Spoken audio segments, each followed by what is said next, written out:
The largest of the basilisks is the Isle of Tears, where steep-sided valleys and black bogs hide amongst rugged flint hills and twisted wind-swept rocks. On its southern coasts stand the broken ruins of a city. Founded by the old empire of Gis, it was known as Gorgai for close on 2 centuries, or perhaps 4, there is some dispute, until the dragon lords of Valyria captured it during the Third Giscari War and renamed it Gogossos. By any name, it was an evil place. As A Song of Ice and Fire heads more and more towards higher magic elements, we get not answers, but at least glimpses into the workings of some of these arcane mysteries. In the name of exploring the nature of these important magical beasts and spells, etc., and because George R. R. Martin's world building is always a great time, we created this episode on Gogossos and blood magic, which includes parts on the magical nature of the Targaryens and their dragon blood, as well as dragons themselves, and their icy literary counterparts, the others. Might be more in common than we thought. While Volantis is the closest thing to an heir to Valyrian culture and bloodlines and traditions, Gogossos was the heir to many, if not most, of their magical traditions, particularly those that fall into the most disturbing magical tradition category. So hello and welcome to a bonus episode of History of Westeros podcast, the podcast dedicated to George R. R. Martin's A Song of Ice and Fire series, as well as HBO's Game of Thrones. And this, of course, is a very off the beaten path episode. It is also a patrons bonus episode. So thank you to everyone who helped make this episode possible. We hadn't done a bonus episode in quite some time, so it was about time for that again. A couple of shout outs for people who make the show possible. That would include Jeff Gnarly, the Long Snapper, History of Westeros' first sword, and Talanis the Talon, King of Gogossos, rider of Talarius, the red dragon with scales, horns, and talons of midnight black, and Robert IV of House Ardeacor, burned king of Blazewater Bay, rider of Atraxis, a black dragon with bioluminescent spots like smoldering embers, and a banded blue tail. Very handsome dragon, really. Okay, let's get started. From Gorgai to Gogossos. As the opening quote said, Gogossos was first known as Gorgai, founded by the old empire of Gis. It wasn't the only location in the region they sent settlers and builders to. We know the old empire founded Gorosh on Wyvern Point, a penal colony, and with Zamatar at the mouth of the Zmoyos, and smaller settlements whose ruins are long gone. It seems like the Giscari had ambition for Sothoryos. I guess it didn't work out that well. Not much does in Sothoryos, right? This is in part standard behavior for a powerful nation, right? Expansion, that is. Especially an empire facing another great power and wanting to expand its sphere of control while acquiring new and more diverse resources. And these new colonies weren't terribly far from the capital of Old Gis, roughly as far as Marine by ship. Seems like Sothoryos is remote from everything, but taking a look at the map, it's not quite the case. We speculated in the Rhoynar series that Gorgai was a city rooted in slavery, an easy guess given the Giscari sensibilities, but it's likely there was more to it than that. Trade, surely, and perhaps it had strategic importance as well, maybe. Perhaps shipbuilding or something happened there because wood is really plentiful, something along those lines. Perhaps slaves were sent into the jungles of Sothoryos to seek wealth for their masters. Perhaps they were forced to fight basilisks on the Isle of Tears or elsewhere, as in those days there were still basilisks on the Basilisk Isles. Picture all the worst, most undesirable jobs in a fantasy realm, and, well, that's probably what the Giscari had their slaves doing. I wonder if Euron had his slaves do the same in the shattered peninsula of Valyria. Back before their country exploded, they were the other great power in the region, apart from the Giscari. The exact timelines aren't known, but it appears that the Giscari were the older of the two peoples, and the freehold of Valyria were kind of like the upstarts who began to threaten the existing regional supremacy of the old empire. And those threats eventually became wars, which for the Valyrians became victories. And they too expanded into Sothoryos, trying to start colonies of their own with not so great results. But on the plus side, they eventually conquered the Giscari possessions in the area. So kind of like letting them do the dirty work of settling in this really harsh area. As we well know, the dominant factor for Valyria in its 5 wars with the Giscari were dragons. Zamatar was a walled city. Gorgai was on an island and may have been walled as well. And we've seen that walls can do a lot against soldiers, but very little against dragons. The same goes for ships. So a Valyrian navy dropping soldiers off onto the Isle of Tears could do so unmolested. They'd have like an air force protecting their landing, like dragons clearing the beaches for them so the soldiers could just mosey right on up. Nice little advantage to have. And imagine the people of Gorgai, on the other hand, facing that. Most of, if not all, of whom hadn't seen a dragon before. They'd probably seen, art of one. Their lifestyle might be a bit unique here on the Isle of Tears, given the distance from the center of Giscari culture and the vast environmental differences, all that. Over time, they would have grown to be a part of the region, like a quasi-Giscari, quasi-new Sothoryon culture, and less so, over time, a part of Old Geese. Trading the Harpy for the Basilisk, you might say. But in historical terms, Gorgai didn't really last that long, only a few centuries, which, in terms of the history of Planetos, we got thousands and thousands and thousands of years to deal with. So that's not a lot, really. But so in saying that, perhaps we shouldn't guess that the Giscari grew that far apart from their home. Still, it's not hard to see them being proud of being unique. They might be proud of dealing with all the dangers of the place. It takes a tough person to survive out there, maybe. People walking around with basilisk hide boots or what have you. That doesn't sound like a person that's incapable of handling some adversity. Now, some might think of how rumors spread, right? Think themselves tough for living where they do, right? A place with so many deadly creatures and diseases, and scoff at dragons, right? It's like, dragons, we dealt with just as bad of things over here, right? They're always fools, right? Another thing. Others would have dealt with wyverns, if not actual dragons in the past, and they would know better. Like, no, this is not the time for bravado.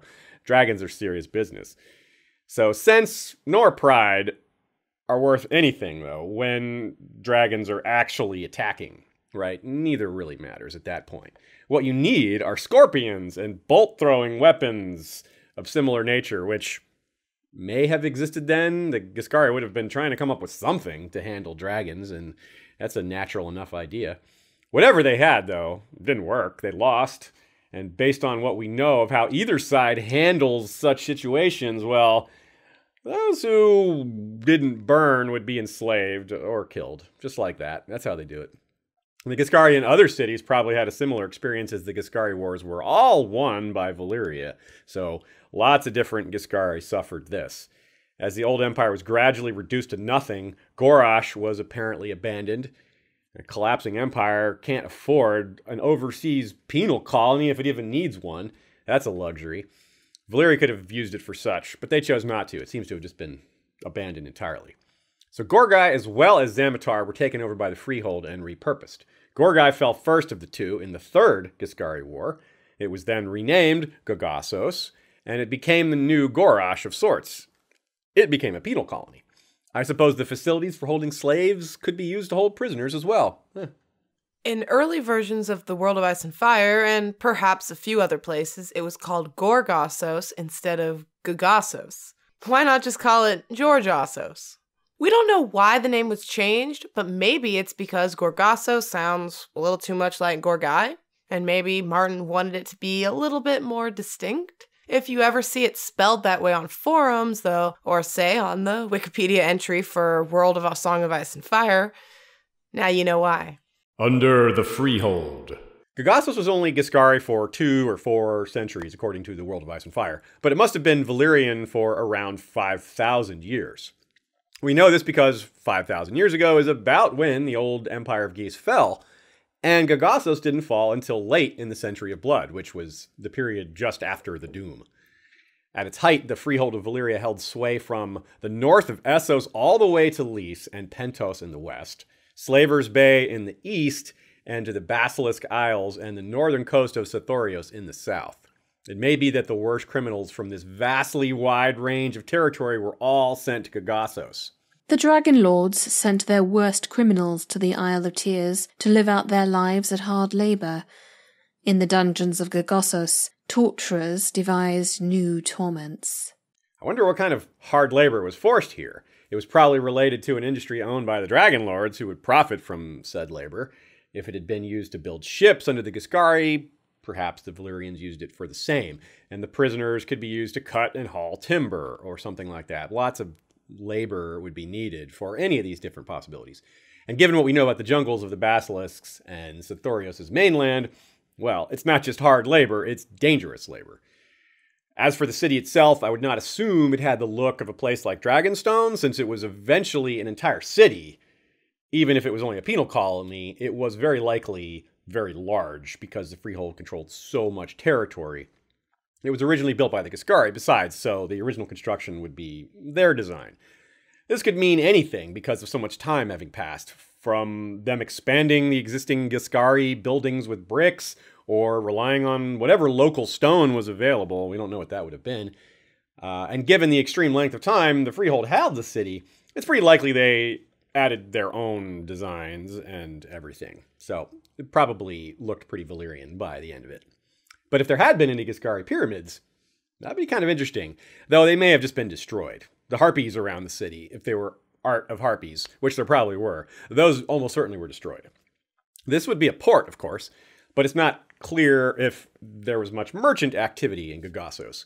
With Zamatar in a better location and Gogossos' prime purpose as a penal colony, we can see why that state of affairs may have remained for quite some time, even perhaps eons. If there was trade, the closest spots, apart from Zamatar and the lost colonies of the Basilisks and Sothoryos, would be Draconis and perhaps Nath.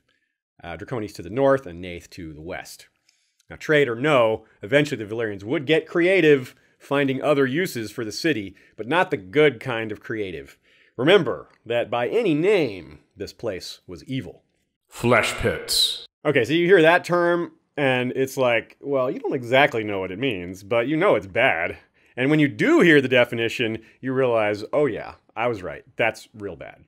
In the flesh pits, blood sorcery of the darkest sort was practiced, as beasts were mated to slave women to bring forth twisted, half-human children.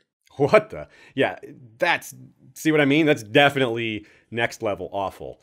And it fits the Valyrian ideology well. As they delve deeper and deeper into the earth, sowing the seeds of their own destruction, they did the same with regards to magic. The deeper they delved into the higher mysteries, the closer they came to unleashing forces they would eventually lose control of.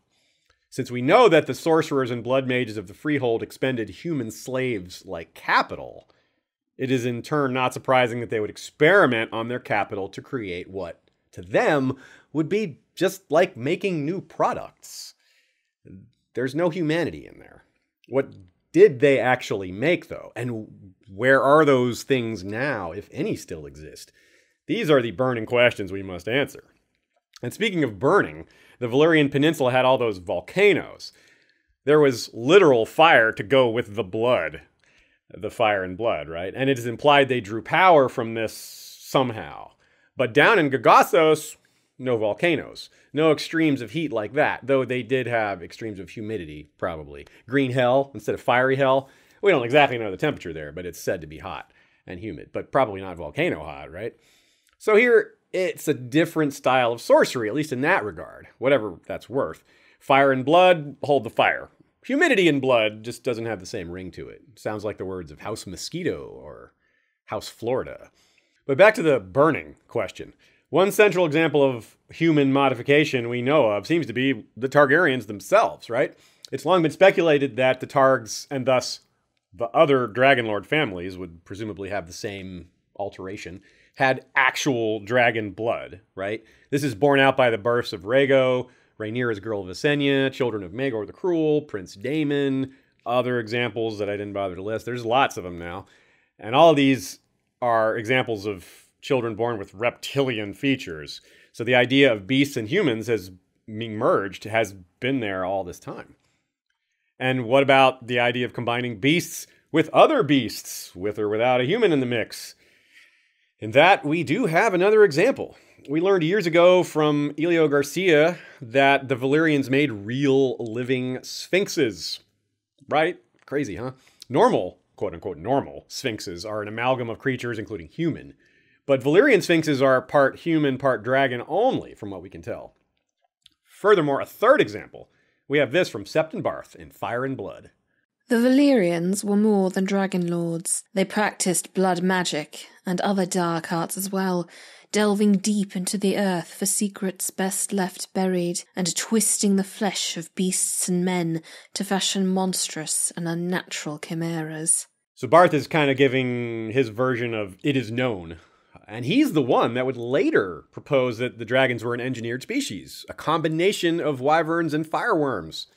The incident with Aerea Targaryen is what led Barth down the path of learning more of dragons and Valyria and such.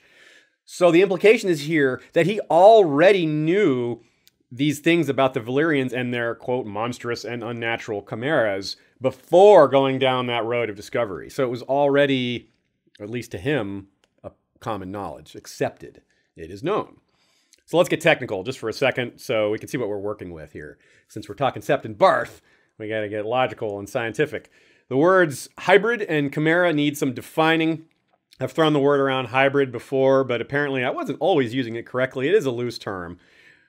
It depends on context, like most things. With non-living things, hybrid has an extremely broad definition. Like everyone's roughly familiar with the concept of a hybrid car, which burns two types of, or doesn't burn, but uses two types of fuel or batteries or solar power, what have you.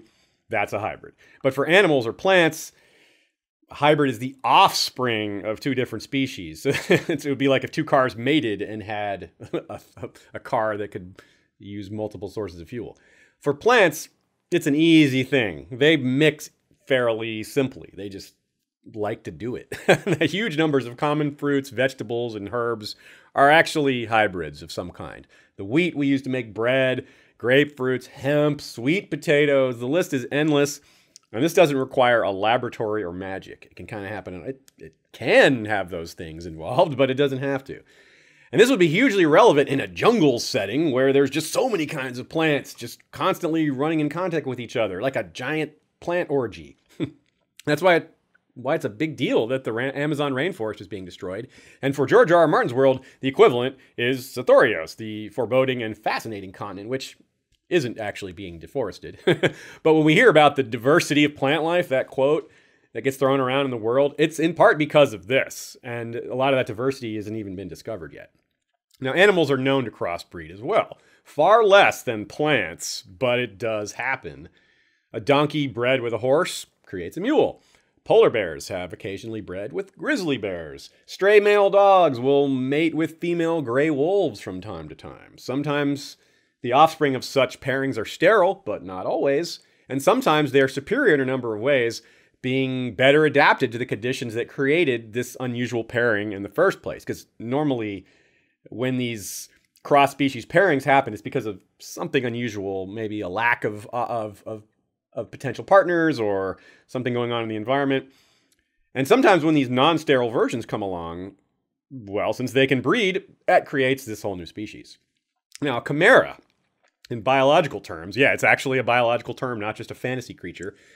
It's a being that has multiple sets of genes in one body. So it's pretty weird, actually. It can include really hard to wrap your head around concepts like a single person having multiple blood types at the same time. Like you can draw blood from them and get different results. In one case, this resulted in a paternity case gone awry, where the mother tested her blood type didn't match, and then they tested her again, and it did. And they discovered that she had this chimera gene going on. Maybe you've seen pictures of chimera cats. Those are all over the internet. They often look like just two cats mashed together into one. And in a sense, that is what that is. Because chimeras happen when two fertilized embryos merge into one. Already fertilized, that's important. In myth, of course, chimeras are two or more creatures like magically combined into one. Things that could never breed in nature, like the Valyrian Sphinx again, or a lion with the head of a person and the tail of a dragon. To do such work requires, if not a god, blood magic and maybe the attitude of a god. Like, I can make new creatures. Most of us would be not interested in such a thing. We'd be creeped out by that. The sorcerers of Gogossos, however, No qualms about such. They inherited this tradition, shall we call it, of magic from Valyria, and perhaps expanded on it, given their close access to this overwhelmingly diverse set of flora and fauna that is Sothoryos. Now, Septon Barth, going back to him, when referring to the things that came from inside Area, described them as worms with faces, snakes with hands. Now, that's a chimera, not a hybrid. It also sounds really creepy. However these things got inside her, it sounds like they merged with her genes in some way, which could, quote-unquote, explain the human features. Or her genes could have already possessed these qualities because she's already a Targaryen and it could have been activated somehow. We can't get too technical with this, obviously, but the elements are all there to at least sort of explain what happened, even though we don't necessarily know which elements were truly in play. We can just kind of list them all and take guesses. Back to Barth's idea that dragons are engineered, because whether or not that's true, something that separates dragons from most of these kind of hybrid species is that they can reproduce. Again, I said that that's not always the case when cross-species breeding happens. Sphinxes, for example, I would assume they can't breed. It would explain why they don't seem to be a living species anymore. Or are they? Not so fast. None other than Elio Garcia speculates that they might still exist along the Demon Road, which is said to be haunted. Haunted might just be an overly colorful way to phrase a bunch of bandits along the road, but there's good reason to suspect it's far worse than just bandits. Many seem to agree that the Demon Road is very dangerous, but we don't really hear why. Now, sphinxes do seem dangerous. That would certainly make that road a bad idea. They often kind of come off like a guardian beast, like protecting an entrance to something or a roadway. Like the original Sphinx, well, not the original, but the Sphinx in Greek myth is set up at the entrance to Thebes and is considered to be a demon in many mythical traditions. So, Demon Road, it does fit. It definitely does. Either way, though, a Sphinx is real or not, or the reason for the Demon Road being haunted, they're a symbol of power. It's not like lots of Valyrian families probably had these, and those that did were probably the same families that had dragons. But there may have been some exceptions, and if there were exceptions, there may have been more exceptions here at Gogossos. In fact, we might reasonably assume that the richest Valyrian families that didn't have dragons would have been looking to get into the game, so to speak. And if dragons weren't available, then hey, why not a sphinx or something? Something that they could make. Maybe they've got their own blood mages. Just make us some new creature. Something that gives us stature and reputation. So that quote earlier said beasts were mated with women. Yikes. Well, that's clearly not how you make sphinxes. How did they make sphinxes, though? I seem very confident that it's not through breeding, but I don't actually have an answer. And I'm not sure we want to know, but it is a secret, the kind of secret that could easily have made it to Gogossos, where such practices were supposedly common. It would probably involve having the proper animals that typically make up a sphinx, right? On the Isle of Tears, though, near Sothoryos, different species were available. The sphinxes of Gogossos might be different. Replace the lion part with basilisk, and the dragon part with wyvern, and the human part with a brindled man. Ooh, a human-like species on Sothoryos that resemble orcs again. Those are the brindled men, in case you forgot. And Sothoryos also has brindled wyverns. Brindled means brown fur with stripes of another color. So maybe we had brindled sphinxes, a sphinxalisk. I don't know. They'd have to come up with names for these things, too. I'm available for that. If not this, though, what else did they make? The possibilities are really, really endless. Imagine, say, a mixture of a vulture and a woman. Oh, hey, that's a harpy. And imagine the Valyrians just being trolly and making harpies just to mock the Giscari, especially if they, fed captured Giscari to this harpy. Ooh, that's both fun and creepy at the same time, right? Any number of horrible species could have been bred for any number of horrible purposes. We also must ask this question in reverse, though. Are any of the creatures of Sothoryos, such as the aforementioned brindled men, less so an evolved species and more of an engineered one? If they or another species was engineered long ago, like thousands of years ago, and then left to evolve on their own, what do we call that? Is that an evolved being? Is that like, what do we make of that in general? Is that what dragons are? A species engineered so long ago that by now nature has had a role in their development beyond the supernatural that was introduced when they were made in the first place, right? That seems possible. That would explain some of the gaps in our knowledge about them, that they seem natural, but they seem unnatural. Well, given enough time, well, that would explain it, or at least it could. And if we want to get really deep in the rabbit hole, if we're not already, the mutant rabbit hole is waiting for us. What do you mean by that, Aziz? Well, let's consider it. It's one thing to experiment on beasts. That's a worse thing to experiment on humans. And it's just as bad, but much stranger, to experiment on mutant humans. Well, where are these mutant humans, you might ask? Well, there exists a city mentioned but little in the Song of Ice and Fire, but what we do hear of it is chilling. Daenerys sends envoys to this place, the city of Mantaris. This is after she took Meereen, and, well, how did they respond to their envoys? Well, the envoys came back as pickled heads, so not so good. The World of Ice and Fire. There are queer rumours of men living still among the ruins of Valyria and its neighbouring cities of Oros and Tyria, yet others dispute this, saying that the doom still holds Valyria in its grip. A few cities away from the heart of Valyria remain inhabited, however, places founded by the freehold or subject to it. The most sinister of these is Mantaris, a place where the men are said to be born twisted and monstrous.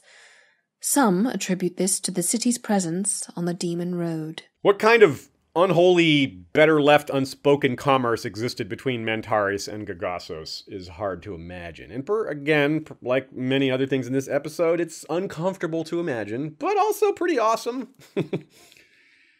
If the Targaryens and other dragon lords indeed use some kind of blood magic to make themselves part dragon, then there would be other applications for that type of modification. To normal humans or mutants victimized by magical fallout, either one. The idea of Targaryen blood having resistance to diseases would have applied to other families of the Freehold as well, probably. It could be magic, could be antibodies, it could be magical antibodies, yeah. So learning to harness that would be of enormous use in this particular area, right? Pure brainstorming, imagine the value of giving your servants and slaves some of that disease resistance, so again, you can send them into those dangerous jungles to bring back loot. You would want to increase their odds of coming back with that loot if you're some slaveholder, wouldn't you? Let's look at the case of Victarion's arm, another case of body modification via magic. The Iron Suitor, A Dance with Dragons. Even the smallest scratch can prove mortal, Lord Captain. But if you will allow me, I will heal this. I will need a blade. Silver would be best, but iron will serve. A brazier as well. I must needs light a fire. There will be pain, terrible pain, such as you have never known. But when we are done, your hand will be returned to you. Okay, so first of all, we have this silver knife, which he presumably uses to cut into Victarion's hand and or arm. Blood we have, of course, and the fire of a brazier. As a priest of R'hllor, we can't assume Mokoro's ritual is the same as a Valyrian ritual, but it could be. It could be something similar. There's certainly blood and fire, like I said, very prominently here. And it healed the infection in his hand as well. Not that this is exactly the easiest way to heal a disease, but if you have no other opportunity, like grayscale, maybe that's the only method available to curing grayscale other than, cutting parts of your body off. That might come up later in A Song of Ice and Fire. In fact, Fire and Blood even says, in reference to Targaryen disease resistance, there was fire in the blood of the dragon, it was reasoned, a purifying fire that burned out all such plagues. And if we think about why, well, again, we can't know the precise minutiae of these details, but they have, fire in their blood, dragon blood, and that's kind of feels similar to burning out a disease, like using this Victarion's arm to cure his infection and to give him whatever new abilities his arm has that we haven't really fleshed out yet. So let's check this quote here from Victarion's time with Moqorro and move on. The Iron Captain was not seen again that day, but as the hours passed, the crew of his Iron Victory reported hearing the sound of wild laughter coming from the captain's cabin. Laughter deep and dark and mad, and when Longwater Pike and Wolf One-Eye tried the cabin door, they found it barred. Later, singing was heard, a strange, high, wailing song in a tongue the Maester said was High Valyrian. That was when the monkeys left the ship, screeching as they leapt into the water. Standard rule of books and movies, whenever you see an animal, or a group of animals especially, running away, it kind of as a way to add foreboding to a scene. Well, we've probably all seen this before, and as you probably are aware, thinking back on all the times you've seen a scene like that, the animals are almost always right to run away. It's almost always something bad. So this probably isn't one of those tropes George R.R. Martin is inverting, right? Even though he loves to invert tropes, because in this case, well, what are we supposed to think? That Moqorro's ritual is like a good guy thing here? The monkeys are wrong? The monkeys are fleeing his gentle-natured happy magic? Victarion 1, A Dance with Dragons. The arm the priest had healed was hideous to look upon, pork crackling from elbow to fingertips. Sometimes when Victarion closed his hand, the skin would split and smoke, yet the arm was stronger than it had ever been. Yeah. Nah, the monkeys have the right of it. It's an evil thing. This is blood magic. Victarion's flesh itself is now fire and blood. He says it's stronger. He lifts this guy up with one hand and chokes him to death. So that's strong. But will it last? Fire consumes. In the book of the same name, Fire and Blood, we learned Aerea Targaryen was gone for about a year, and the poor girl had to have eaten and otherwise found shelter to survive. We went from thinking it impossible or near impossible to exist in Valyria to learning that someone may have survived there for a whole year or so. That really turned that whole theory around, didn't it? If what she had in her is related to what Victarion has in his arm, then, well, he's going to have problems.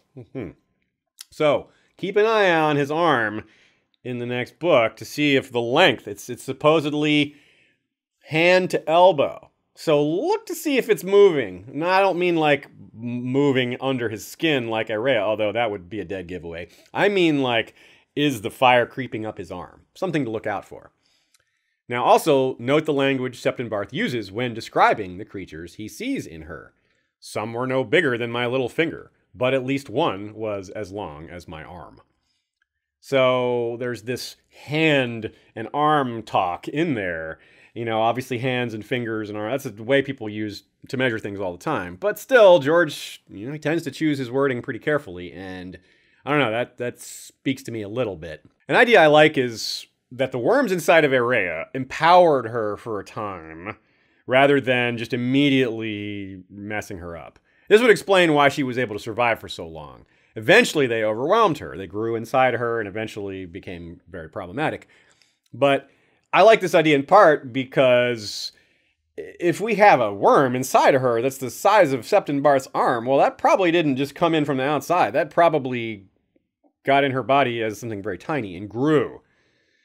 Right? That just seems to make more sense than something huge like crawling, getting inside her some other way. Yeah. So if that's what's happening in Victarion's arm, it could empower him for a while and then become bad later. So we'll see. And after all, another thing to add to this idea, we know Victarion intends to take the Dragon Queen by force, and Moqorro's boss is openly declaring Daenerys to be Azor Ahai. So the idea that Moqorro is going to betray Victarion for Dany already makes a ton of sense. It's something we should expect. So, if Victarion's hand had been infected, and his crew hates the Red Priest, you can see why Moqorro would want to keep Victarion alive, because Victarion is the only one keeping Moqorro alive. So, he can't have both his not revenge, but his helping of Dany by killing Victarion and save himself. So he has to time things just right. Basically, when he's no longer on an Ironborn ship, then he can probably openly betray Victarion. But this transformation already negated that issue. Mokoro is already taken care of Victarion's infection. It might seem over the top that Mokoro summoned firewyrms into Victarion's arm, but it's a fun enough theory, and I don't think it's crazy. I mean, the maesters in the real world, they use maggots, right, to eat infected flesh. And maggots, firewyrms, I mean, it's somewhat similar, right? Not that these worms need an infection to take hold. It's just that the concept is familiar enough, except that this time it involves magic and not doctors or maesters. The Iron Suitor, A Dance with Dragons. Come sunset, as the sea turned black as ink and the swollen sun tinted the sky a deep and bloody red, Victarion came back on deck. He was naked from the waist up, his left arm blood to the elbow.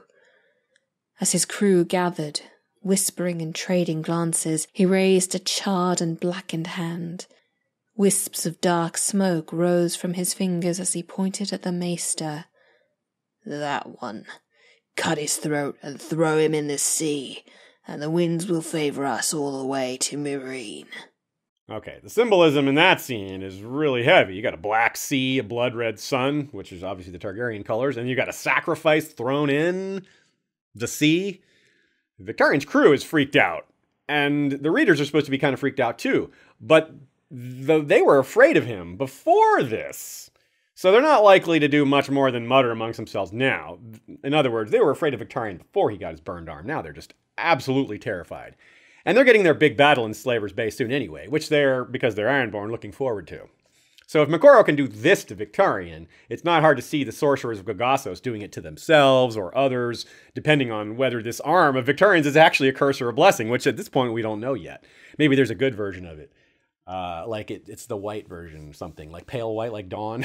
I don't know. Since the Song of Ice and Fire is a story of parallels, though, it does pay to consider ice when you're looking at fire, and vice versa. So what do we know of the others and the magic of the old gods with regards to any of this? Well, the sacrifice part certainly crosses over. We got sacrifice popping up in all kinds of different magical traditions. Well, and the others themselves, are they just altered first men? Magically altered? Well, they're definitely magical. So a theory that's long held, given their vaguely human-like appearance and their use of human-style weapons, is that they are first men magically altered by the children. And given all the talk we've had about half human, half others, lowercase o, well, what about half human, half others? Uppercase O. Half human implies breeding, right? Like a human and an other mating, but we've already torn the notion of that down by talking about sphinxes and stuff like that. It doesn't really work. You can't just take two beings with entirely different sexual apparatus and expect them to be able to mate. It just doesn't even work logistically. I don't think the others are born, right? That's why they take babies. So yeah, Craster. Think of Craster for a second. His babies are being like changed into others maybe or something. So it's just the same kind of thing happening. Alteration, sort of magical alteration is happening. It's just the flip side of it. It's the fire instead of the ice. So we hear this phrase, half human children. And when you hear that phrase, you think breeding. But I think that's just because in the text, a maester writing about it or just a person out there, they're not going to think of something else. When they think of a new, people merging, they don't think of chimeras and they think of breeding. That's it. You think of having sex and having babies. You don't think of, oh, well, maybe it wasn't a baby. Maybe they did this crazy blood magic or ice magic, right? No one's going to think of that except for very few people. So maybe there's like, the context is different, of course, but there's the similarities here, as I think I'm cluing you in here to how striking they are. One example in particular is hidden by the wording. Perhaps they're being sacrificed, but perhaps ice magic, meaning these babies of Crasters, is being used to change them, right? So based on our earlier discussion, would they be a hybrid or a chimera or something other? Well, maybe that's why they're called the others. There's just no good word to describe them. So the sorcerers of Valyria were delving into the fire side of this sorceress hybrid chimera paradigm. Say that 10 times fast. And those of Gogossos had the opportunity to keep that tradition going, as dark as it was. Though I doubt it was, so over the top that you could walk down the street, find a store. Oh, hey, let me pop into this store and get a firearm like Victarians. But if you did want to get something like that done, Isle of Tears probably was the place to get it done, even if it wasn't common. Someone there would have the knowledge, or at least the knowledge to connect you to somebody who could make such an alteration. But we have to remember again that the profit and wealth are still the primary motivators here, and a particularly popular and valuable subset of the slave trade comes up big here and must be discussed. The mortal art. Though we have no idea the scope of such alterations and activities, we've at least established that the Valyrians were into making new animal species and altering humans, sometimes by combining the two. But we haven't established why. It wasn't just, hey, let's have fun and make new creatures. Sure, some of it's about power, but not always. So why do they engage in this creepy business? With dragons, it's a pretty clear answer, right? Power, again, you can conquer and terrorize and fly great distances. There's plenty of advantages to having a dragon. Yeah, I suppose you could do some of those with sphinxes too, but that's another story. A key feature of the cities of Slaver's Bay is the fighting pits, and those were long held by Valyria after the Freehold won the Giscari Wars and took control of their former empire. Since these arenas are still open now in A Song of Ice and Fire, the Valyrians most likely kept them open after taking them over themselves, and maybe the Freehold already had fighting pits of their own, a common enough feature for slaveholding cultures. Now we know beasts are used in the pits, and we know beasts from Sothoryos are used in the pits. Brindled men and wyverns are both mentioned specifically, and we do see these beasts fighting firsthand, although these beasts are much less interesting, unfortunately. Daenerys 9, A Dance with Dragons. Dany watched an elephant make short work of a pack of 6 red wolves.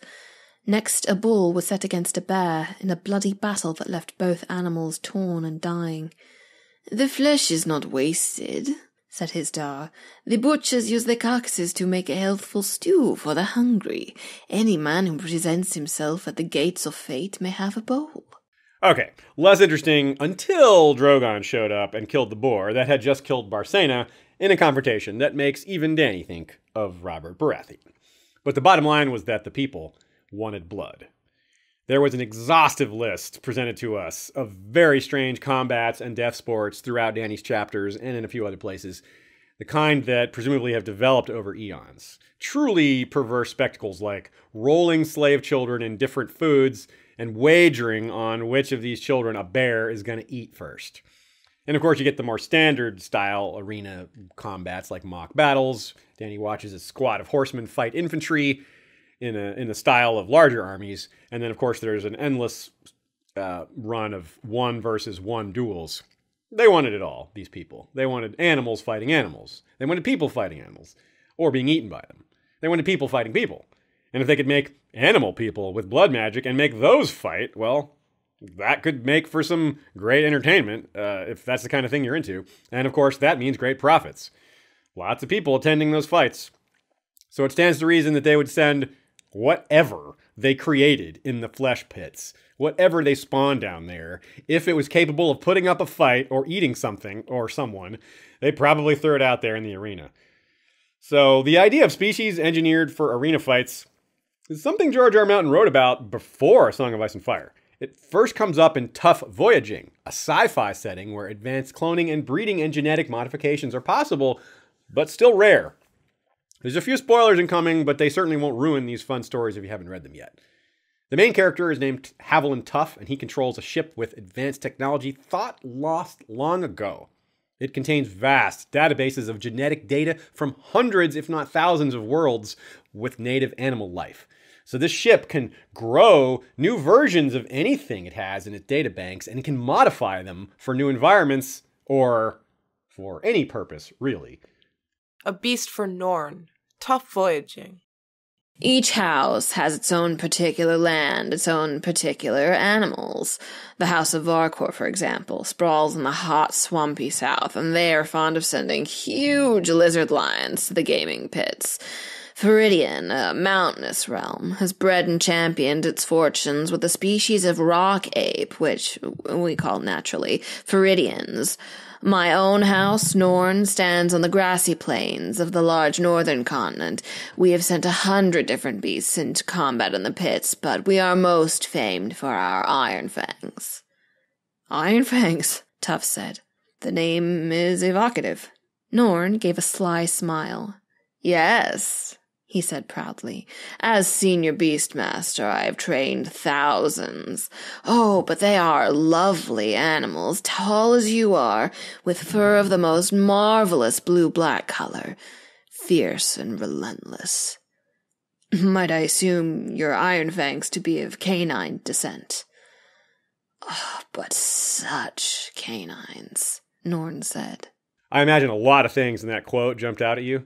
There's the mention of houses, and not just houses, but houses that have a particular animal associated with them, kind of like an animal sigil. Then there's lizard lions, which we've heard of in A Song of Ice and Fire. And then there's these iron fangs, which clearly resemble dire wolves. And beyond that, of course, we have gaming pits. Now, in these arenas in Tough Voyaging, humans aren't fighting each other. It's only animals. But it's an ancient tradition of trained beasts killing each other in front of many paying spectators. Tuff's aptly named ship, the Ark, is a game changer, or gaming changer in this case, given its ability to create all these species, because any one of these new species could potentially dominate the arena. And of course, that is part of how the story plays out. So in this story, we have a lot of the same elements we see in A Song of Ice and Fire. Most relevantly, of course, for our topic is the idea of blood magic used to modify and creating creatures to use in the fighting pits. That's just on the nose. So you just replace advanced technology with sorcery. The standard exchange when you jump from sci-fi to fantasy, right? Tuff's ship's vast database of species is a parallel to the deadly diversity of Sothoryos. His ability to modify those species is a parallel to whatever magic is used to merge beasts with other beasts, like sphinxes or beasts with humans. Septon Barth has words on this regarding Valyrian magical work of this nature, or unnature, shall we say. Twisting the flesh of beasts and men to fashion monstrous and unnatural chimeras. For these sins, the gods in their wrath struck them down. Well, I don't think it was the gods personally, but I am a known backer of Barth, so I shouldn't dismiss it so easily. And, well, if the Valyrians were wiped out by the gods for doing this sort of thing, there's some evidence the sorcerers of Gogossos earned the same fate. After all, they were wiped out too, and it may have been for the same reasons if some divine hand was taking a role. But before they fell, they rose. Tough Voyaging is well worth reading. There are numerous other world-building concepts that remind us of A Song of Ice and Fire. Since Tough Voyaging predates A Song of Ice and Fire, these would be ideas that he worked through before adapting the parts that he liked most. Not unlike how Martin works out some of his characters in A Song of Ice and Fire by creating parallel historical figures. This is part of why these books are such a treasure. They sometimes contain highly honed versions of characters, plots, and world building that he conceived long ago, but only used in a limited capacity. With books like Tough Voyaging, you can see some of that process as it played out during Martin's long career. Thank you to our blood riders. Vorsaki, wielder of a Valyrian steel arak with a dragonbone hilt. Kohalkoi, called Sunpiercer, wielder of a dragonbone bow.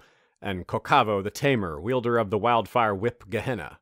Vorsaki and Kokavo choose to keep their kills a secret at this time. But Kohalkoi has befriended the Westerosi Lord Gerard of the Castle Round Rock, inviting him on a hunt in the Dothraki Sea, where he unfortunately suffered a tragic accident and died. Papers were discovered the next day showing that Lord Gerard inexplicably changed his will, naming Kohalkoi heir to his lands and titles. Bloodrider patrons also get multiple votes towards the next episode. Ironborn captains get a vote towards the next episode as well. That includes Black Matto Stormrider, captain of the Rusted Hinge, Oisan the Wanderer, captain of Naga's Living Flame, Sir Selvus Redblade of White Harbor, captain of Trident of the North, Lord Chucklaws, captain of the Droman Nightblood, destroyer of evil, John Gregor, captain of the Fist of the Drown God, Sir Kiron of Lonely Light, Scourge of the Sunset Sea, captain of Naga's Breath, a droman armed with siphons of wildfire. Aileen, Archer Queen, captain of the Border Collie. Crimson Kate, captain of the Drown Queen's Vengeance. Jasana the Just, collector of tolls, captain of the Golden Gift. Lord Mitch of House Bailey, captain of Widow's Blood, his heir is Lordling Mason of House Bailey. And Beneath the Gold, a podcast focusing on Westeros history starting from the beginning. Fallout, Valyria. When the doom came to Valyria, the dragons there died instantly, and the few dragons outside of the Freehold were killed in the ensuing chaos, except those of the Targaryens. The Targaryens went from being among the weakest, if not the weakest of the Dragonlord families, to the most powerful simply by being the only one left standing. Quite a trade-off for House Targaryen. Your homeland is gone forever, but now you might be the most powerful family on the planet.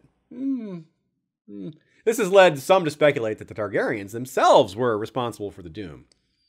I can't say it's impossible, but I'm not sold on it either. If the idea is that they stood to benefit most, then they did a very poor job capitalizing on that opportunity. The Targaryens didn't exactly do anything ambitious or opportunistic with their newfound status.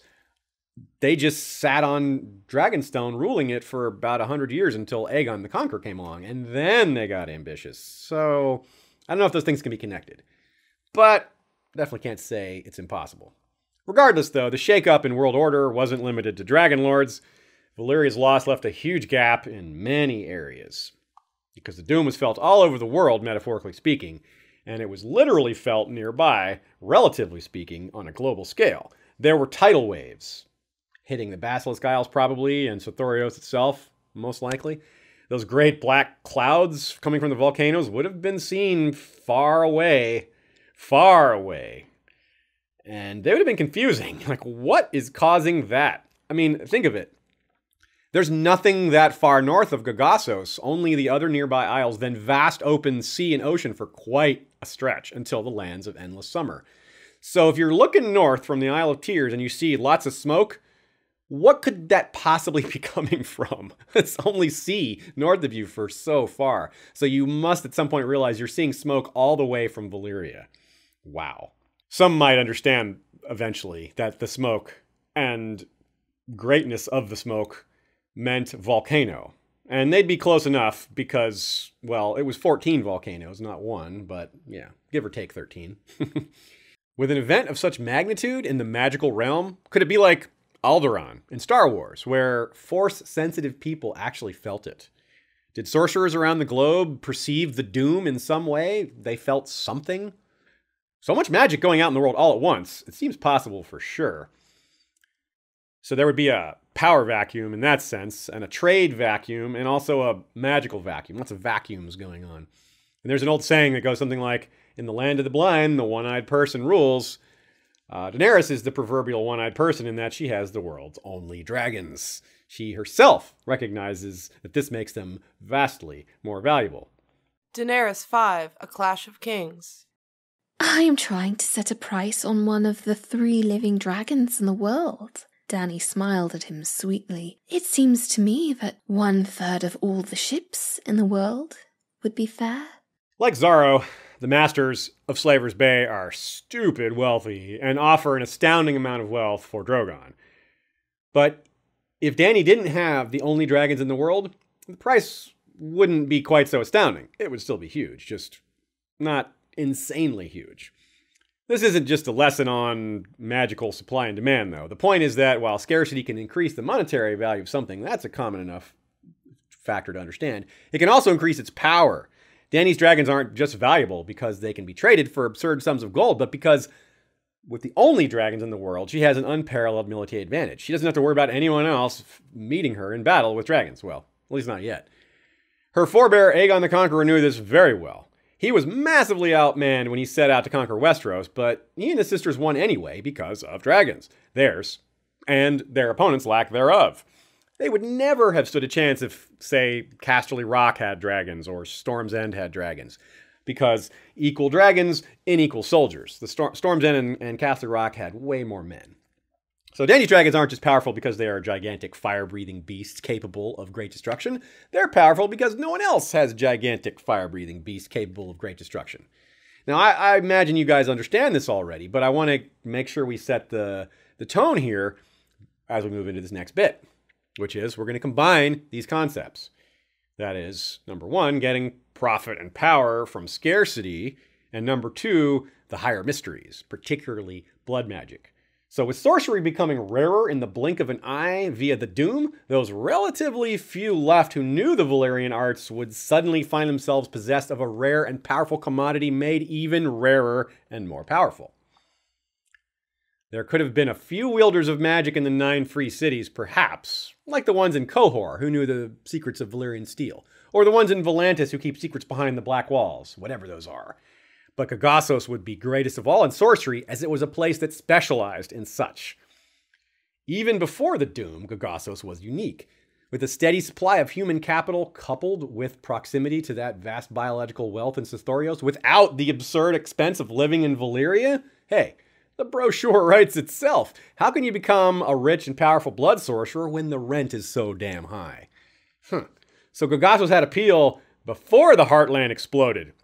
But now it was left to its own devices while finding itself in a new position of power and independence. What was it going to do with all that? With apologies to Ashai and the unknown world, Gogossos may have become the new blood magic capital of the world, at least in that portion of the world. And let's imagine a bit what that would have looked like. The 10th Free City. The infamy of Gogossos outlived even the Doom. During the Century of Blood, this dark city waxed rich and powerful. Some called her the 10th Free City, but her wealth was built on slaves and sorcery. Her slave markets became as notorious as those of the old Giscari cities on Slaver's Bay. So as you can see, this isn't speculation. The end of Valyria, like it was for the 9 free cities, was a new beginning for Gogossos, who, well, they ran with it. Though connected to the 9 free cities by what we're told, Gogossos would be remote, like Lorath, kinda. But Lorath is poor and somewhat forgettable politically, while Gogossos, not so much. If we take what we know about what it was like before the Doom, and imagine how it grew into what's described in this quote, well, it's not pretty. Take all the elements that make Gogossos what it is, and it's like an arsenal of awful. Starting with what the place was prior to the Doom, when it had prisons full of the worst criminals being experimented on. That wasn't going to make them better. Slaves likely experimented on as well. And now with the slave markets of Valyria gone and Gogossos operating independently, well, they were probably jumping into the market as a major player. The slave market, that is. And we have to ask a lot of interesting questions here. What Valyrian nobility still existed in Gogossos when the Doom came? Maybe some visiting families or a couple of cousins here and there from the powerful dragon rider families. I mean, there were no dragons there. But kin of those who did have dragons? I mean, there were 40 dragon rider families, and Gogossos was a pretty important place. So it's not unlikely that a few representatives of these really big families would have a presence, I'd think. What about uprisings of other kinds? Perhaps even an attempt at conquest from an outside power, like an ambitious corsair king or queen could say, hey, this is my chance to conquer this city. The Doom provided lots of opportunities for ambitious, opportunistic, violent, ruthless types. But really, what an insane place this would have been even without those types coming in to make their play. What we've said already, plus what we know of the rest of the Basilisk Isles and Sothoryos, again with the Corsairs and also the Dark Gods and diseases and all these manner of monsters, and then all the treasure and power to be had. In Nymeria Part 2, we discussed all of this at length. We spent probably half the episode on Sothoryos and what it was like. But another good question to ask is, were there slave revolts? Yeah, if they ever had a hope of breaking free of the yoke, this might be the best time to try the chaos that followed the Doom. And we know they had incentive. Anyone in bondage does, but the slaves of the freeholder perhaps treated worse than most slaves, which is really saying something. We're told repeatedly that the Valyrians delved deep into the mines and around the 14 Flames, but, well, they didn't. Their slaves did. The slaves were forced into horrific situations. It's likely the same was done to them in Sothoryos. Instead of mines, slaves sent deep into the jungles to bring back rare specimens of flora and fauna. If some die, so be it. The slaves in the mines were cheap, so must have been the slaves sent into the jungles. And some may have been sent back to Valyria to find treasures left unswallowed by the new smoking sea, nor incinerated by the former 14 Flames. This may be how Euron explored the place himself, by forcing others to do the dirty work. He sits there offshore while forcing his slaves to go inland and find whatever there is to be found. It's pretty much what he did with the Dragonhorn. Someone else blew it for him, and that person died. I could definitely see the Valyrians doing all kinds of similar things. And for slaves not fit for such missions or other awful fates, their lot may have been arguably worse. Fodder for blood magic experimentation. Without Valyria, there would be no need for Gogossos to continue on as a penal colony, and there's not a lot of profit in having a penal colony, probably. The existing prisoners would thus be dealt with in the whatever way they dealt with such types from then on, which is probably slavery, and it's easy to see where it went from there. And given we know that slaves and sorcery are what made Gogossos powerful, then clearly the slavers and sorcerers were the holders of said power. Now, not all slavers could be sorcerers, and perhaps not all sorcerers would want to be slavers, but the power of those who did both, dark and powerful, very much. Consider the ridiculous wealth of the masters in Slaver's Bay, like we did just a few minutes ago. But then imagine them with blood magic on their side, or the ability to use it. Blah. When you imagine the great masters, the good masters, and the wise masters, a standard reaction is revulsion, right? They're slavers. Ugh. Any decent person is grossed out by that, even fictional ones. And these ones from Gogossos would have been worse, way worse. They're not just owning and mistreating people in the usual ways, they're experimenting on them with blood magic. Imagine the brutal transformative training that the Unsullied go through, but with magic thrown in, somehow. Before the Doom, Gogossos was ruled from afar by the freehold, central government type thing. There would have been local magistrates and other officers, they surely in some form or fashion, and of course private power and wealth existed as well. But with the Doom, these people would have all of a sudden been in charge. It may have been a peaceful transition, but probably not. Chaos seems much more likely. Again, we're talking about Valyria just up and vanishing all of a sudden, not to mention whatever physical fallout they felt locally, like we talked about tidal waves and such. So actions taken in the name of necessity, of survival, as well as savage deeds of opportunistic ruthlessness, both would be performed in great numbers. There would be a whole new class of nobility forming, new local alliances, new power structures, new laws, or at least new attempts at making new laws. Simple questions like, who's even in charge now? Had to be answered. And well, that can be a difficult and highly contested question. It wasn't called the Century of Blood for nothing. And I also wonder about the city's ethnic makeup and whether that played a role in any of this. Well, it probably did in some way. Nowadays, the Basilisk Isles are a real melting pot, and I could see that being a part of the solution or a part of the problem if it was the case back then. In Volantis, they excluded those without lineage tracing back to Valyria. They had a very classist, origin type structure. They were very, you could say they were pretty racist. And there was probably the same type of sentiment from the ancient nobility of Valyria that survived to Gogossos. They probably wanted to keep that old order. They probably were like, hey, we're still the top. We're still the best. We're still the oldest families. But they might have been a minority down on the Isle of Tears, which is a much different place than Volantis. We can't assume that all that was similar at all. The circumstances, perhaps, but the solutions and who had power, that's where things get different. So these slaver sorcerers would be the real power brokers in Gogossos, no matter what else is going on. And they would be a class similar to what probably already existed in the Freehold. But it would have been a class that was maybe on the second tier because they're clearly lesser than the Dragon Lords. And so if we discount the faraway Targaryens, there was no more Dragon Lord class. So these new slaver sorcerer types would have been at the top of the social ladder and the power ladder. And there wouldn't be anyone above them anymore. So that's all part of this new social order. If Barth's theory is correct that dragons can be engineered, whether they were or not originally, just imagine that it's possible to do so. Other people would be aware of this, not just Barth. That's not just his theory that came out of nowhere. And if any of these people, and they probably did, exist in Gogossos, there may have been people trying to recreate that, like make new dragons. Get me a fireworm and a wyvern and let me see what I can do. So they had their own dragon dreams, not the prophetic kind like Aemon or Daenerys or some of these other people, but the ambitious kind like those of Slaver's Bay, like the masters there who thought, oh, they're dreaming of, the Giscari have dreamt of dragons for eons because that's what took them down. You don't need eggs of stone to hatch if you can just make your own dragon from scratch. And it doesn't have to be true, right? Like, Barth could be wrong, the dragons were engineered, but clearly the idea exists in the world, so other people could be trying it. This would be the place for it to happen. And again, think of all the various attempts to hatch eggs that the Targaryens had. All of them tried. Even Baelor the Blessed.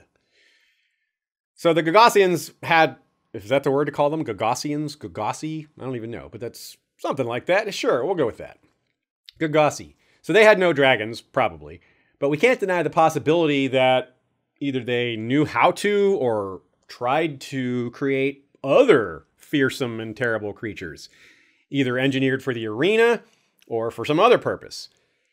And if it was for the arena or any sort of profitable purpose, the big difference now would be that that money would flow to Gogossos and not to the elite in Valyria, who almost certainly owned everything of importance outside. So, yeah, they would have had the lions, well, dragons' share of anything important like that. But now they're gone. And let's see, during the chaos after the doom, all kinds of opportunities come up. Again, chaos being a ladder.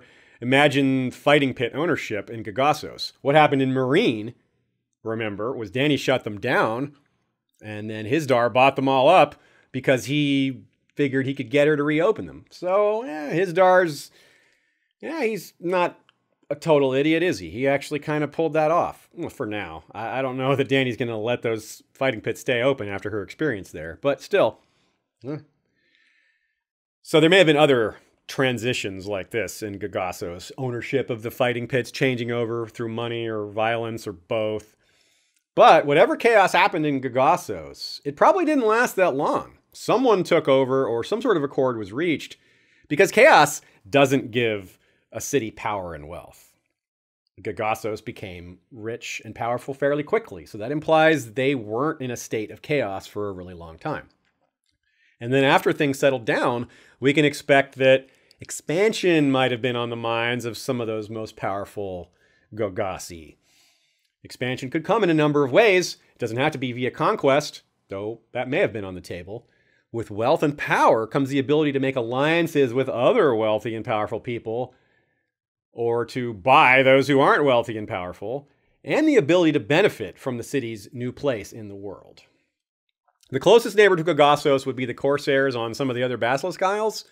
Not the best neighbor to have, but a reality to be dealt with nonetheless. Nobles residing in Valyria would perhaps be less likely to negotiate with such types, being all proud and such. Perhaps they would do so through intermediaries only. But the new nobility of the Isle of Tears might redefine such codes of behavior, and they might deal with local powers in a more traditional hands-on fashion compared to their Valyrian predecessors, who were always distant and controlling things from afar for the most part because they're so powerful and power was centralized in the freehold. Corsairs could be easily induced by the great sums of money it's implied the city had or was pulling in, and it wouldn't be the kind that a navy would die fighting for its city. So you would want to have some sort of naval power, and if you can't make one of your own, well, buy one. And certainly better to have as an ally than an enemy, especially if the alternative to having them as an ally is them raiding your shipping, which seems like it would be really valuable. So that's a problem they definitely have to take care of. So Gogossos being an island, you just can't afford to have a problem with pirates. This would be like the slaver cities having their relationship with the Khals the way they do, in a sense. The Khals could easily destroy the slaver cities, just like the Corsairs could potentially wipe out Gogossos. But they like having a place to sell their stuff.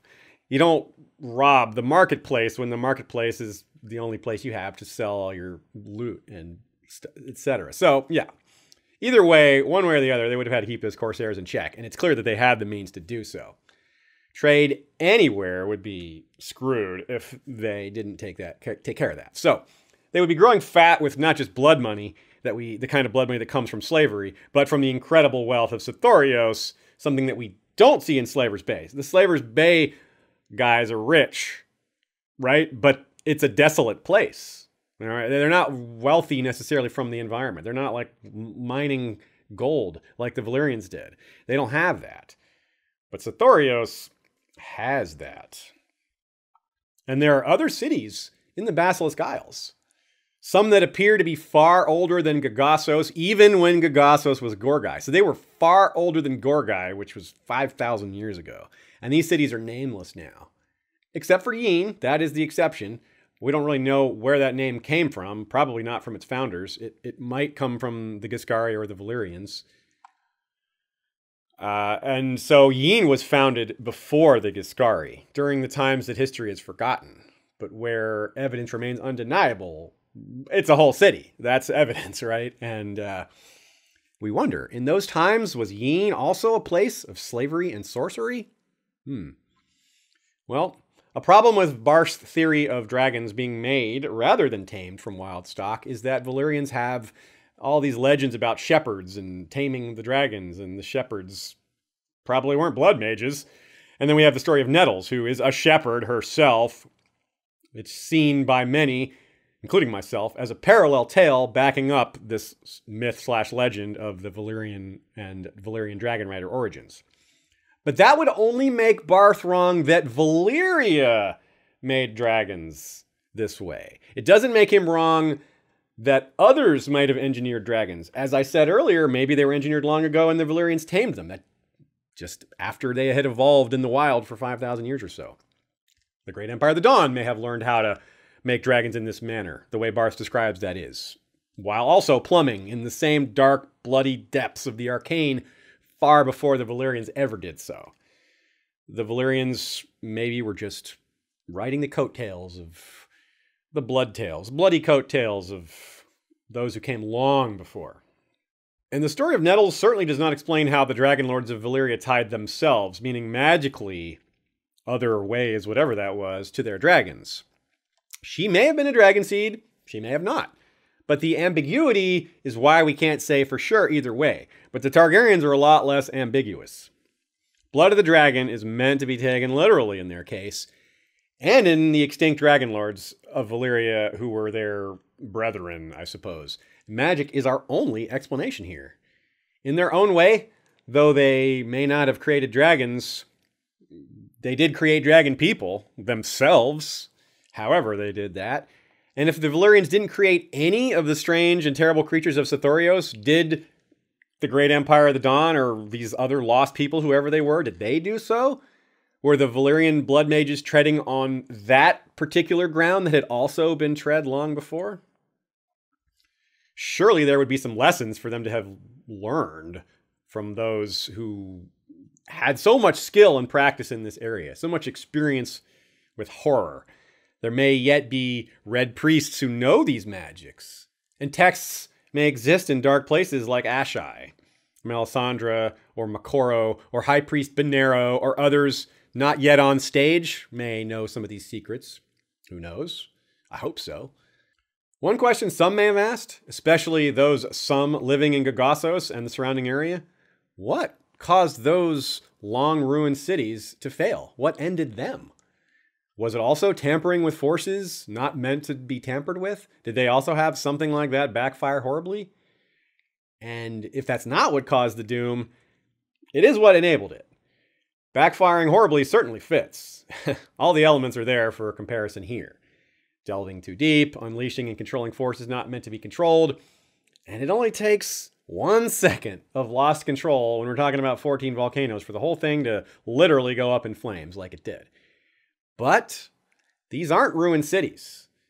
They're not blown up, clearly, because they're still there. They weren't sunken into the ocean either. They're visible. Cities that did suffer such a fate, well, they're long gone and their people died with them. But these are still there. So they outlasted their inhabitants. So if those inhabitants somehow brought on their own doom, lowercase d, it was some other kind of catastrophe. Something a bit slower. Though that doesn't mean it was slow, just not as fast as 14 simultaneous volcanoes. Given so many other similarities, so many other cases of history potentially repeating itself, we have a solid candidate. That which wiped out the modern Gogossos may have been familiar to those who lived during these far-flung eras. So, think about this. Given time, these sorcerer slavers of Gogossos would both pass down their arts to certain sons and daughters, and establish dynasties. It would be passed maybe not to the eldest as it would be in other cases, because you got to have the right ability. It's not like dragon riding where you just got to bond with a dragon. I feel like sorcery is more complicated than that. And you got to have the right attitude too. Like pretty much almost anyone's going to want a dragon, but not everyone's going to want to delve into blood magic. So they'd be establishing like new families, proudest houses of Gogossos. Their names would ring out across the world, inspiring a strange combination of revulsion and respect. It's a powerful city-state rich in gold, flesh, the arcane, and the unimaginable. Valyria lasted for thousands of years doing these sorts of things, and the most ambitious on the Isle of Tears may have been thinking themselves starting a new empire or freehold-like situation that would also last thousands of years. They would think of themselves as the new founding figures of this new empire, and think of the founders of Valyria and consider themselves as one day reaching those heights of glory. To see their names echo through the eons as legendary founder figures. But this nightmare of countless centuries did not span even a single one. The Red Death. 77 years after the doom of Valyria, however, it is said that their stink reached even the nostrils of the gods, and a terrible plague emerged from the slave pens of Gogossos. The Red Death swept across the Isle of Tears, then the rest of the Basilisk Isles. 9 men of every 10 died screaming, bleeding copiously from every orifice, their skin shredding like wet parchment. For a century thereafter, the basilisks were shunned. Just as the Targaryens seem to have forgotten some of the secrets of dragon lore, perhaps the Gogossians forgot some of what Valyria knew with regard to managing, well, this sort of thing that we see in the quote McCall just read for us. Then again, the only other mention of the Red Death is in the catalog of diseases from Sothoryos, so while Valyria certainly faced diseases, they maybe didn't face this particular one. Now, given what we know of the area, a deadly disease from Sothoryos, that's like an everyday thing, right? But recall that Gogossos survived for thousands of years under Valyria, and it wasn't wiped out by disease that we know of in any of those thousands of years. Well, or if it was, they repopulated it. So bottom line, one would think Gogossos had some experience with handling disease, given the proximity to the disease factory that is Sothoryos. So sanitation and other logistical measures would probably play a role. But as we speculated in the Nymeria episodes, sorcery could as well. Imagine literal holy water, blessing water to clear it of diseases. Like, that would be a useful sort of a spell to be able to cast. Of course, you can always just boil the water, but maybe that doesn't work. Maybe that's not enough. Or maybe Barth was right. Maybe the gods smote the Isle of Tears as they did Valyria. I mean, it is a little strange that Gogossos survived under the freehold for thousands of years, and then just as it was growing powerful, it was wiped out by a disease. So, I don't know. Something a little fishy about that. Maybe their sorceress delvings took them into the field of magically engineered diseases. And, well, this is why you don't do that, folks. Don't mess with diseases with blood magic. Maybe messing with the flora and fauna caused this. Maybe they did it to themselves. Yeah. Regardless, the city was reduced to 10% of its people, and one imagines that some of the survivors did not want to stay. They're like, get the heck out. This might happen again. This is a dangerous place to be. This whole new city was a bad idea. Let's get out. If any of these slaver sorcerer families survived intact, well, they no longer had a place to congregate and concentrate their power and to, exchange ideas on spells and such. They either died out or assimilated themselves into existing cultures elsewhere. Their connection to the Basilisk Isles would be part of their family legend, perhaps. They might consider themselves blessed by the gods for being the few to survive. They could say, yeah, we were chosen by the gods to be the only survivors from the Red Death. Some few may even know the truth and realize that the Red Death was actually the product of outside forces, or created locally only to get out of hand, like so many other things do when you're talking high magic. My favorite theory for the Doom is the Faceless Men killing off enough of the sorcerers holding back the 14 flames for it all to go up. And the kindly man does say so indirectly to Arya. But we're told directly that the Faceless Men formed in the mines of Valyria. If all this is true, then the Valyrians created the beings that eventually killed them. It would be fitting if the Gogossians, this brief heir to the worst elements of Valyrian culture and knowledge, also went down the same path and created the very force of nature that wiped them out. I'm kind of obsessed with the idea of Gogossos just after the Doom as a role-playing game setting. Even though I haven't played RPGs for 20 years, it still just comes to my mind whenever we were thinking about this episode. It just kept coming into my head. Missions to Sothoryos to find rare items like wyvern eggs, or to deal with brindled men, or search for ancient artifacts, or encounter corsairs and slavers. You got fighting pits, you got blood mages and all their creations. You got the chaos of a nightmare city and its ascendancy. You got chaos being a ladder, but it's also a blast in a game setting. A lot more fun than a ladder, to be honest. You have opportunities for intrigue, adventure, exploration. Geez, besides all that other stuff and the danger, it's just great. I think it would be perfect. Well, if I ever get back to role-playing, this will be my goal. Just another geek inspirational story that owes thanks to George R. R. Martin's world building. And that's it, everybody. Thanks for listening, or watching, or both. Till next time, Valar Rereadus. A big thanks to Mikal Schick for doing the voices again this episode. Check her out at InkAsRain on Twitter. She's also part of the Vassals of Kingsgrave podcast and Hypable.com. Ashea remains the best. She did the video production and editing as usual, as well as the bonus commentary.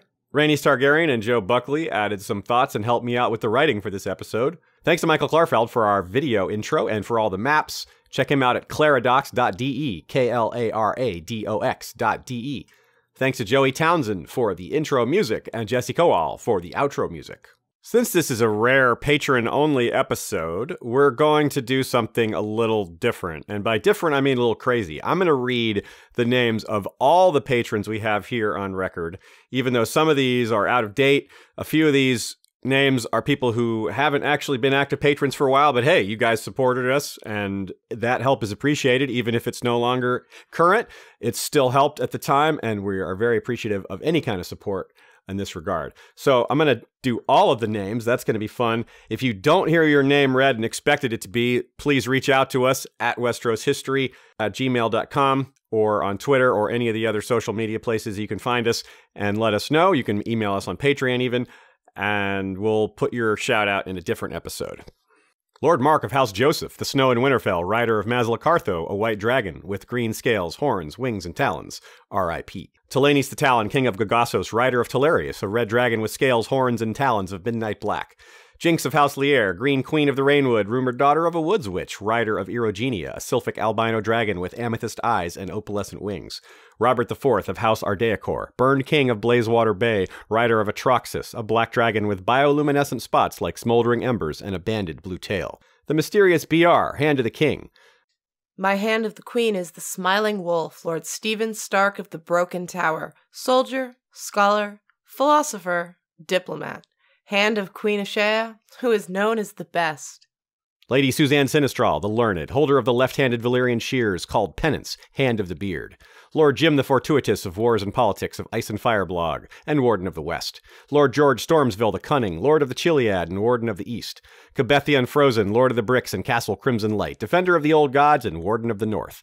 Lady Kelly McMath of Covington, Lady of the Villa Hills and Crescent Springs, Warden of the South. Lord James Tuttle, King of the Stepstones and the Narrow Sea, Commander of the Royal Fleet, consisting of the Narrow Fleet led by flagship Caraxes and the Bloodstone Fleet led by flagship Prince Daemon. Charlotte Oster, Corsair Queen of the Western Shivering Sea, Commander of the Briny Fleet, whose flagship is the barnacle-encrusted, violet-hulled Mercenaria. She carries the nacre-inlaid shucking blade, Crasslover.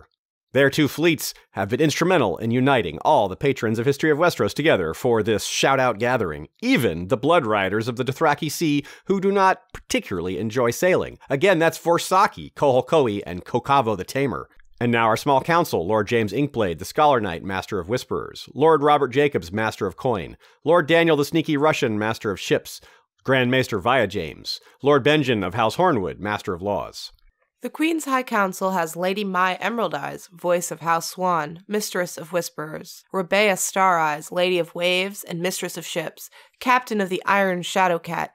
In the shadows we bear our claws. Grand Maester Elizabeth, middle daughter of Lyanna Mormont, First Lady to forge both the Silver and Valyrian Steel Link, and currently the Master of Coin and Master of Laws are open. Lady Direliz of Castle Naki is the Alpha Patron. Lord Dan of the Red Mountains and Castle Great Bell is Breaker of the Second Stone.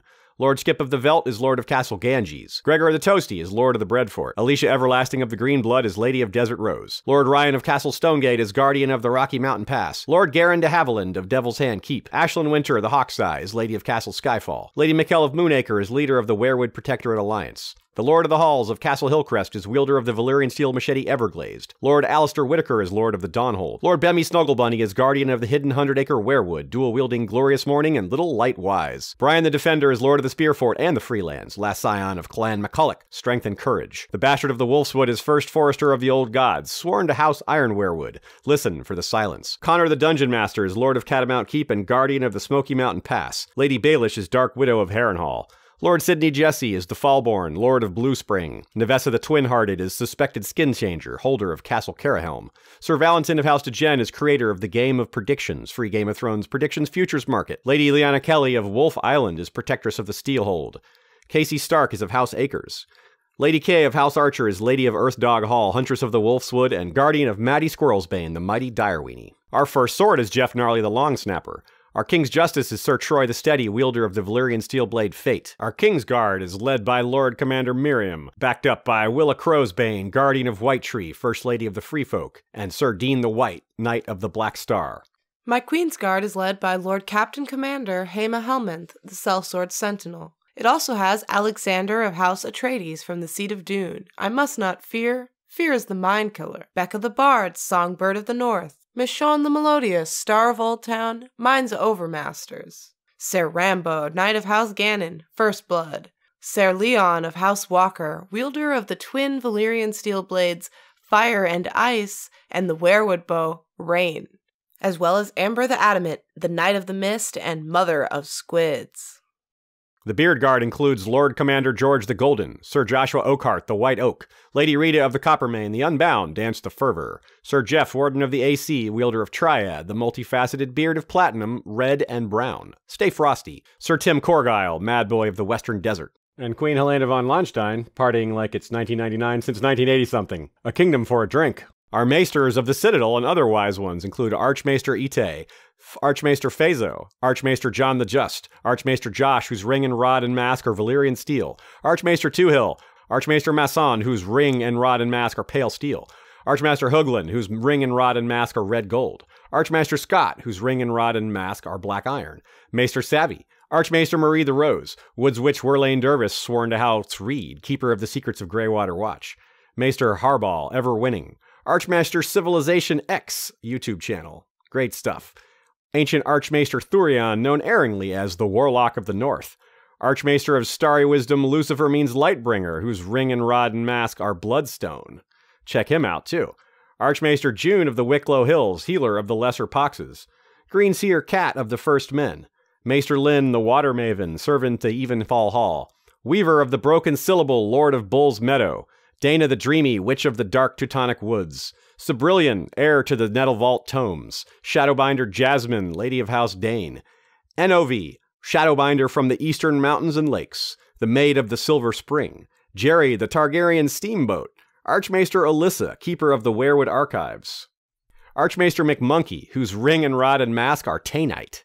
Archmaester Jason, heretic of the Citadel. Archmaester Aema, founder of the Maiden Maesters. Sir Justin the Small.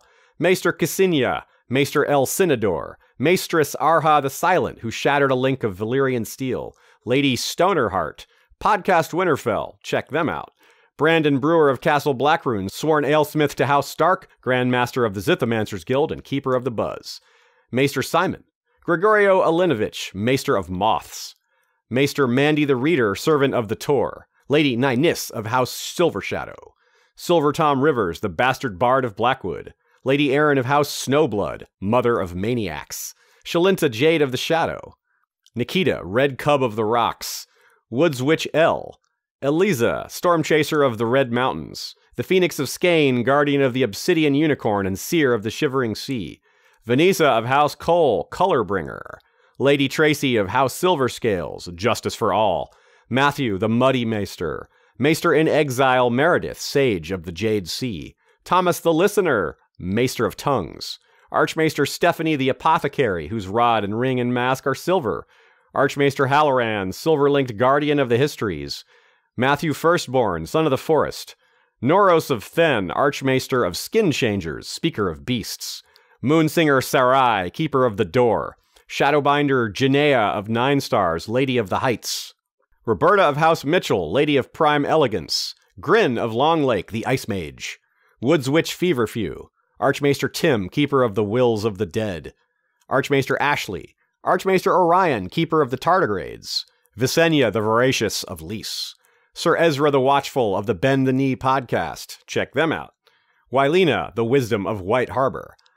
Lady Salika, Hunter of the Chili Booty. Home is in the heart. Maester Prax of Ganny Mead. Nice Expanse reference there, love it. Pat, Woods Witch of the Forked Path. Cotter Goodbarrel, Seer through Glass Candles, Mage of Ashai. Aelwyn of House Heisler. Archmaester Travis, Keeper of the Nightfire, Wanderer on the Waves. One with no name, knower of little. Robert the Red Wolf. Sir Denys the Dreamer, the bastard of the Green Dragon, Knight of the Spliff. Dreamway the Hermit. Archmaester Rennie, whose rod and ring and mask are quartz crystal. Our sellsword captains, Peter Blaze of the Emerald Isle, captain of the Werewood Wanderers, to long lives, quick deaths, cold beer, and warm women. Daeron, marshal of the Axe, captain of the Red Tide, resistance is futile. Chiron Callsbane, captain of the Stone Shields, the torrent breaks upon the stone. Haema Helminth, captain of the Whispering Children, dead men tell no secrets. Shepard, the shepherd of Essos, all men are sheep before the shepherd, heir to the Whispering Children. Lady Lajara Dajo, the Iron Lily, Master Archer, Castellan of the Summerell and Keep Arboreal Point, Captain of the All-Female Wailing Widows, Women and Children First. Cody the Crimson, Bastard of Bracken, Captain of the Red Waste Exiles and Recruiter of the Free Folk. Cameron, the Hammer of the Hornwood, Captain of the English Lions with the motto, Honor is the Reward of Virtue. Lord Brandon Brewer of Castle Blackroon, Captain of the Shadow Wolves, Our steel is cold, our vengeance colder. Black Alex Sam, the Bastard of Spears, leader of the Bermuda Vanguard, and Al Iskander of Yi Ti, captain of the Blazing Sabers, do not go gently into this long night. Our Ironborn captains again, Black Matto Stormrider, captain of the Rusted Hinge, Oisan the Wanderer, captain of Naga's Living Flame, Sir Selvus Redblade of White Harbor, captain of Trident of the North, Lord Chucklaws, captain of the Droman Nightblood, destroyer of evil, John Gregor, captain of the Fist of the Drown God. Sir Kiron of Lonely Light, Scourge of the Sunset Sea, captain of Naga's Breath, a Dromond armed with siphons of wildfire. Aileen, Archer Queen, captain of the Border Collie. Crimson Kate, captain of the Drowned Queen's Vengeance. Jasana the Just, collector of tolls, captain of the Golden Gift. Lord Mitch of House Bailey, captain of Widow's Blood. His heirs, Lordling Mason of House Bailey. Beneath the Gold, a podcast focusing on Westerosi history starting from the very beginning. Our Northern champions include Jay Wilson, Winter's King, Sir Stephen, the Hammer of the North, Winter's King, Lord of the First Men, Lady Ardros, Mother of Wolves, Sir Brian the Return, Knight of the Last House, wielder of the Valyrian Steel Blade, Red Song, Sir Kobe of House Stonesmith, Words are wind, deeds are stone, Lady Cat Jones of the Big Pond, wielder of the Valyrian Steel Blade, Ginger's Honor, Jake Snow, a.k.a. Jacob Ice Eyes, the Bastard of the Last River, Lord Darren of House Rambler, the Last Hunt is Ceaseless, Lady Bobby of House Mitchell, Bulwer the Purple of Heavenly Mythhead, House Taurus. Our followers of the Seven include Sir Rob the Earthquake, Lady Lily Twinflower of House Melrose, the Secret Darkland, Sir Kyle Dane, wielder of Sundown, Axe of the Afternoon, Direwolf of the Rainwood, Evan Storm, the Rain Bastard, Mallory Stand, Witch of the Storm, Wolf Rider of Zulfric the Black Beast Emeritet, Sir Aaron of Blacktide, Knight of the Jade Wave, Hild the Hermit Mystic, Guardian of the Redwood Grove. Our sworn swords include Sir Adam Hill of Silverheath, the First Sword, Rosie the Clever, Cold Hands of House Glover, Dolorous of the Dour Demeanor, Claudius the Fool, vassal of Kingsgrave, sworn to House Manwoody, Sir Eric Coldiron, George the Golden, Jeff of House Bolton, the Bastard of Burnside, Sir Chris of the Golden Gate, Sir Joshua Seventides, Sir Daniel Blacksilk of House Weber, Brendan Beefish, Sir Christopher the Clever, Sir Clayson Six Fingers, Thomas the Woodhead, Sir Jim Gannon, Sir Scott Kettleblack, Black-Eyed Lily, Adezua of the Silver Tree, Ingrith the Scorpion of Salt Shore, Weeping Lady Elise, Breaker of the Third Stone,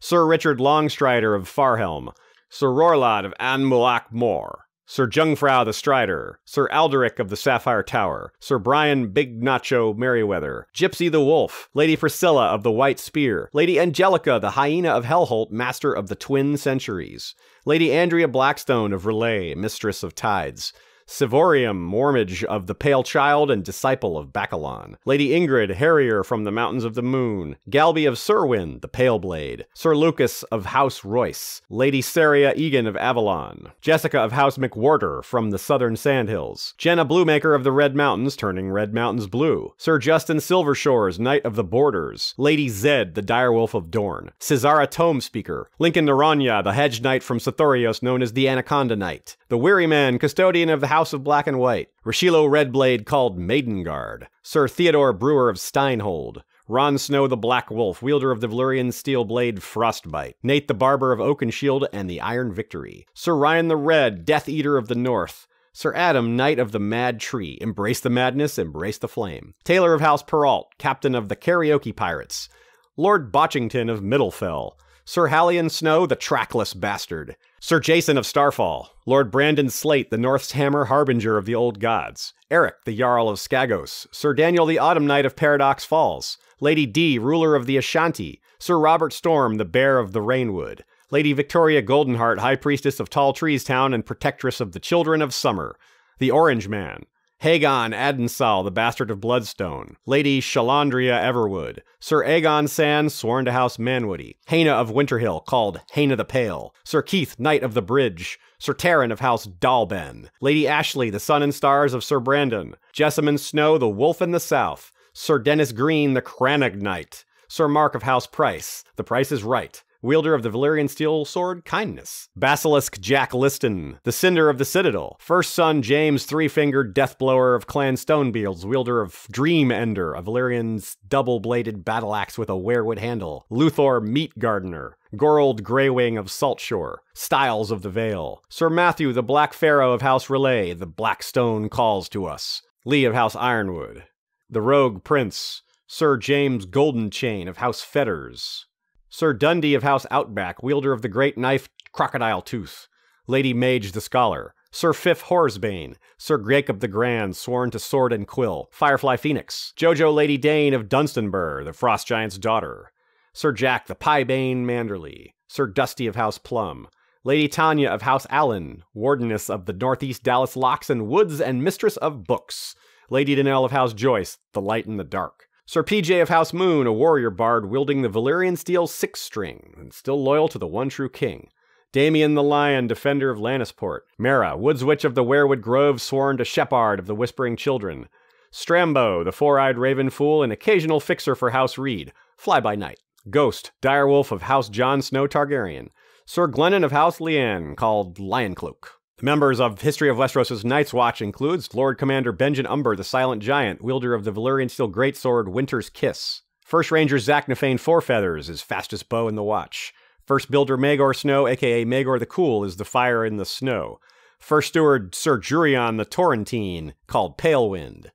Sir Brad of Chicagoland, Tormund Giantswang, Aaron Sixskins, Cabasso, Sir Alexander of the Shire, Sir Michal Blackwood, Lisa the Witch in the Western Woods, Trisha of Dragonstone, Christopher, Ward of the Wild, Sir Shaquille, Father of Kraken, Christian the Disgraced, Warrior of the Bone Mountains, Sir Alexander Greencloak, Scion of the Snow River, Master Builder Jean from the Summer Isles, Matt of House Metzner, the Rolling Knight, Juniper, Spear Witch of Longbarrow, Lady Ashlyn of the Arcane Asterisk, Demetrios the Besieger of Holdfasts, Icelance, a.k.a. Lord Oatbag, Dutch of House Lombrowski, Defender of the Berm, Miren, White Veil of the Boneway, Sir Darnold of House Rawdog, Kaleza of the Shadow, Nikolai, the Great Jones Umber, Sir Rand of the Two Rivers, Iqbal the Oppressor Snow, Captain Louis, the Merchant Prince, when men see his sails, they pay, Hedge Knight Sir Anthony III, morose and drunk on the dock of White Harbor, Scott, Greenseer of the Godswood,